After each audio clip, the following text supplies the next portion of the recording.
الرحمن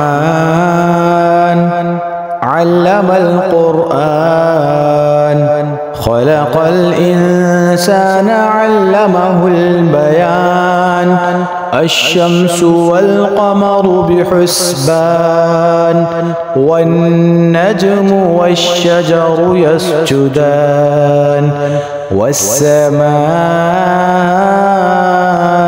رفعها ووضع الميزان ألا تطغوا في الميزان وأقيموا الوزن بالقسط ولا تخسروا الميزان والأرض وضعها للأنام فيها فاكهة والنخل ذات الأكمام والحب ذو العصف والريحان فبأي آلاء ربكما تكذبان خلق الإنسان من صلصال كالفخار وخلق الجان من مارج من نار فبأي آلاء ربكما تكذبان رب المشرقين ورب المغربين فبأي آلاء ربكما تكذبان مرج البحرين يلتقيان بينهما برزخ لا يبغيان فبأي آلاء ربكما تكذبان يخرج منهما اللؤلؤ والمرجان فبأي آلاء ربكما تكذبان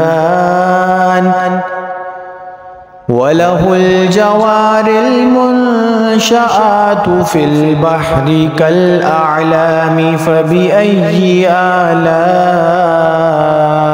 ربكما تكذبان كل من عليها فان ويبقى وجه ربك ذو الجلال والإكرام فبأي آلاء ربكما تكذبان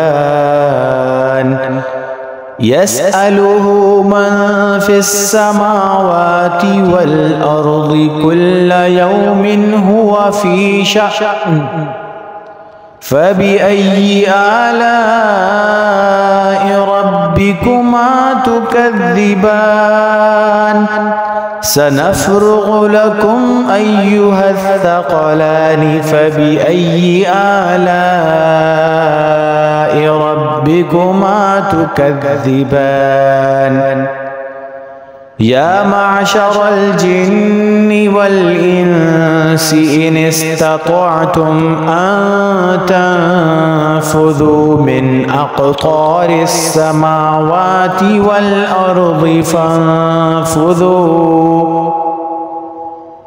لا تنفذون إلا بسلطان فبأي آلاء ربكما تكذبان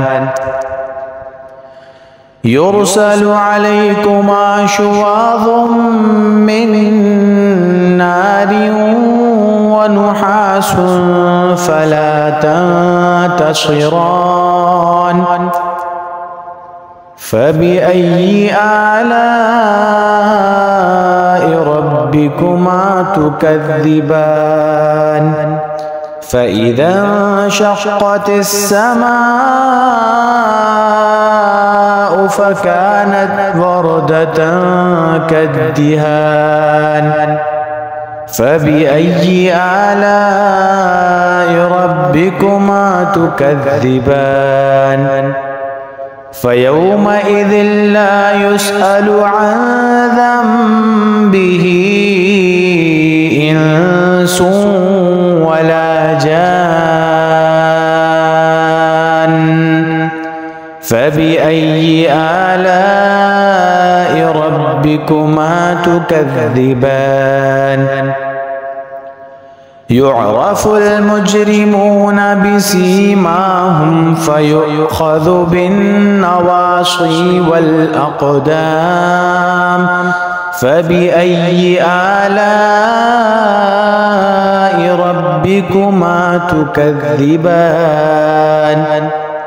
هذه جهنم التي يكذب بها المجرمون، يطوفون بينها وبين حميم آن. فبأي آلاء ربكما تكذبان؟ ولمن خاف مقام ربه جنتان. فبأي آلاء ربكما تكذبان ذواتا أفنان؟ فبأي آلاء ربكما تكذبان؟ فيهما عينان تجريان. فبأي آلاء ربكما تكذبان؟ فيهما من كل فاكهة زوجان. فبأي آلاء ربكما تكذبان؟ متكئين على فرش بطائنها من استبرق وجنى الجنتين دان. فبأي آلاء ربكما